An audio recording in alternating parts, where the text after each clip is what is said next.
affaire ya Sege Mignon Maniata likolo ekatami to te bandeko na nga malade na ye pesi pasi na minicho ndeko na biso Sege Mignon Maniata aza na Kinshasa to aza wapi bandeko tosala analyse nga na bino etokoyoka bandeko baza ba proche na ye oyo baopesa biso information sur parce que bandeko ebele bakoloba loba mais apparemment baopesa biso explication ya bien te mais bandeko oyo o baza proche na ye o bakoma famille na ye bango nde baopesa biso explication claire vraiment bandeko mbote na balandi nyonso ya la grande découverte TV bo s'abonner bo partager bo liker vraiment ba commentaire na bino esalaka biso bien ba like na bino ekosala biso bien ndeko na biso Sege Maniata état de santé na ye komi na niveau nini problème nini réellement ekomelaki ye accident oyo asalaki ye moko azalaki kokumba to ye te batutaki ye na mutuka to basalaki accident mutuka ebalukaki nde ememi lokolo na ye koma na niveau wana e lokolo na ye eske bakati yango to te e jibe mpiana na minute oyo eske azozwa charge ya ndeko na biso Sege Mignon to te bandeko analyse nga na bino via bato yango foto eba kosambela nzambe kosenga protection ya nzambe polikama mususu ekokomelo même na kati ya ndako na yo mususu ekokoma libanda mususu ekokoma mususu na eloko na yo moko ememeli yo pe problème na vie bandeko biso toza na explication claire penate ya koyebisa bino mais tokotiela bino baaudio ya bandeko oyo baza proche na ye bandeko oyo baza na ye bandeko oyo baozwa chance ya kosolola na ye toyeba évolution ya ndeko na biso eza ndenge nini parce que Sege Mignon aza moto oyo awumeli na BCBG asunga biso mingi nta ndenge abetaka drum na ye esalaki miziki ya Papa Chéri eyoka na monde entier bachef d'œuvre oyo toyokaka banzembo ya Papa Chéri oyo toyokaka sans Sege Mignon en tout cas tonga toyoka ngo te parce que yende azala drummer na moment na ya kobetela biso koningisela biso na balbum oyo toyoka ebeta Papa Chéri alors bandeko na nga vraiment tosambela mpona ndeko na biso totya nzambe atya loboko santé na ye ese rétablir mais kokata lokolo wana eske lokolo yango awo bando tambola to ndenge ni chaise roulante ngo ndenge bandeko bakoloba voilà la famille bo like bo partager to landa bandeko na biso ndenge ba kopesa biso explication claire pe ya vrai po to yeba si ndeko na biso Sege Mignon oyo asepelisa biso na musique ya Congo oyo asepelisa biso na BCBG et voilà bandeko to landa de torozonga juste après abanda ke concert baki na concert jour OK voilà Kinshasa na Kinshasa bizarrement Sege moi pour sa voiture ngana ebi ke yemo chaque jour tobima na pe mingi tokenda na biso ba staff yemo muta pour sa voiture mais bizarrement ba bijou wana peut-être qu'il était fatigué a senga ki cousin na ye mona noko na ye a pour ça OK et mona noko n'est pas pour ça que Sege za ba voiture ata 4 ata 5 ba kei baba qui était na concert ba kei tant ba comme na nzela na boulevard voiture est en panne. Okay. Voiture on a est en panne. Bah non que nous api. Bah non que concert. Est-ce que on doit bêta? Tant voiture est en panne et ça dit que il y a après ça que concert abi va jouer taxi. Ba jouer taxi. Tant qu'il y a kei ba mais qui sous voiture zongi bien et peli. OK. Ba bengue vieux voiture bongi.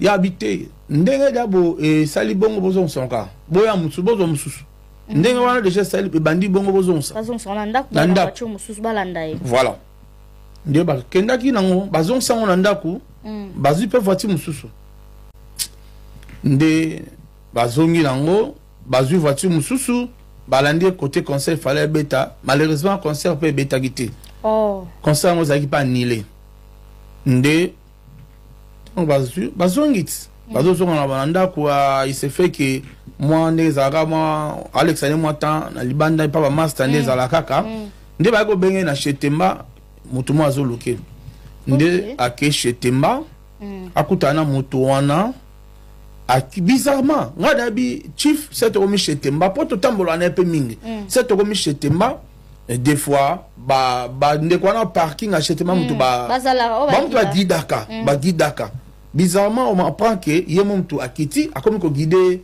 cousin na ye que tellement cousin na volant ya Kitty aye liboso voiture azo guider cousin que pour se garer a garé voilà bizarrement il accéléré pour au mata bordure mais on va nous accélérer ya za liboso Seigneur.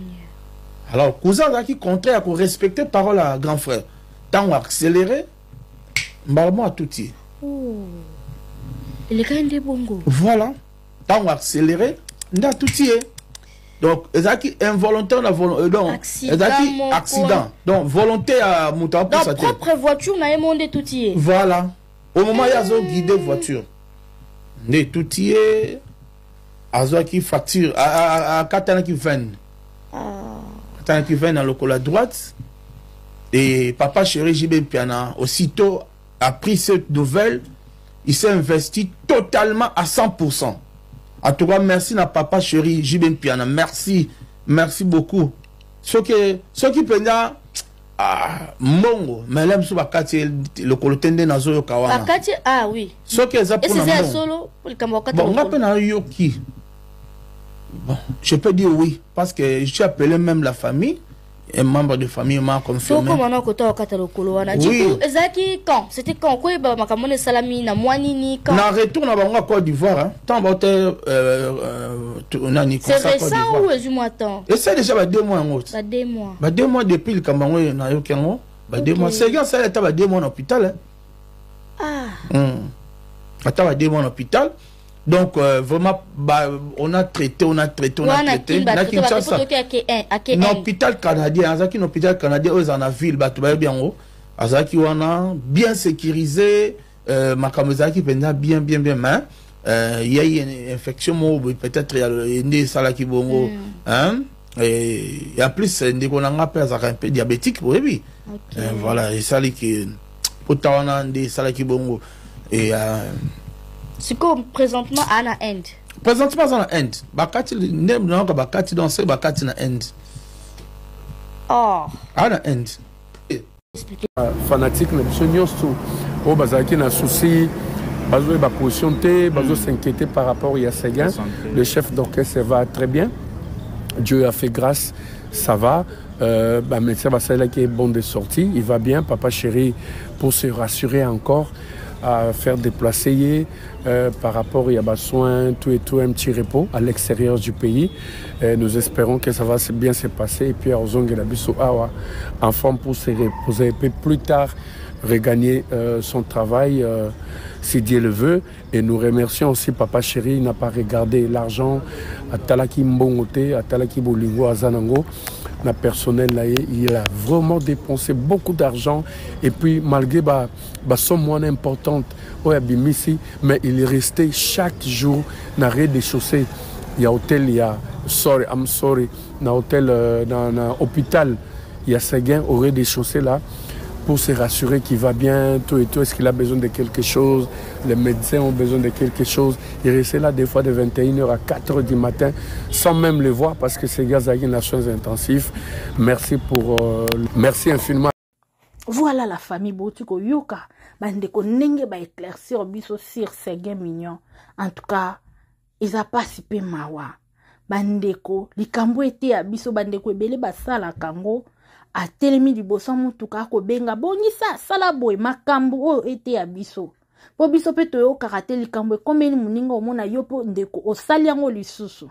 Alors faut to sala très attention likambo komeli Seguin Mignon bato ebele balobaki ba les ont dit que JB Mutanga lekisaye et que ezongi azalaki na plein nzela boyoki place oya zalaki parking oya zalaki boyoki. Dès qu'on a vu ce plus Roger a payé une explication où il a clair. Il y a li kukuma kutute. Vraiment, bande koto sambela pour n'ande qu'on a vu ce Seguin Mignon. Zamba sale grâce à se rétablir. Zamba pese nzoto makasi. Nyonso ezonga normal.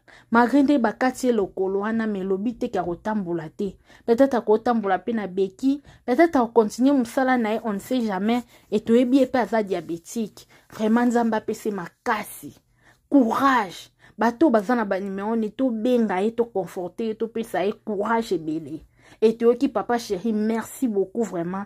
Au sali vraiment oyo oyo patron salaka pour basege minyo ba Roger Ngandu baluka bana misala esege ya papa chéri alors koyoka Roger Ngandu ndenga ko expliquer koyoka pi Roger en tout cas il a kisi que papa chéri azana mutema na kosunga et puis alingaka sege minyo makasi vraiment bandeko oyo boza na mutema ya kosunga na sens ato kosunga financièrement te ata na prière osala yango po na ndeko na biso sege mignon a se rétablir makambo nyonso ezonga malamu vraiment bandeko nanga bosabone bo like bo partager et voilà bisous bye.